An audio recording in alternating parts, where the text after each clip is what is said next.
Good afternoon. Today, I, Smiti Kumari of class 7A, is going to read a story before you. And the name of the story is How the Camel Got His Hump.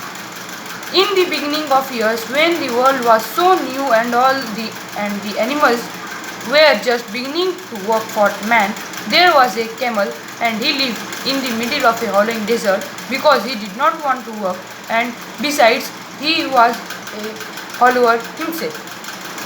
So he ate sticks and thorns and tamarisk and milkweed and prickles, most excruciating idol. And when anybody spoke to him, he said, "Hum, just hum, and no more."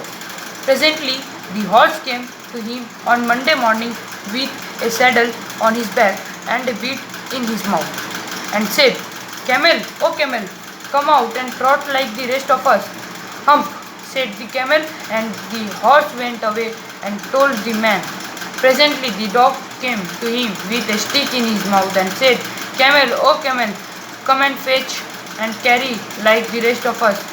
"Hump," said the camel, and the dog went away and told the man.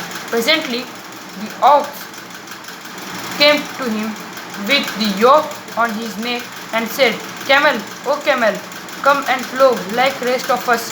"Hump," said the camel, and the ox went away and told the man. At the end of the day, the man called the horse and the dog and the ox together and said, "Three, oh three, I am very sorry for you, with the world so new and all, but that hump thing in the desert can't work, or he would have been here by now. So I am going to leave him alone, and you must work double time to make up for it."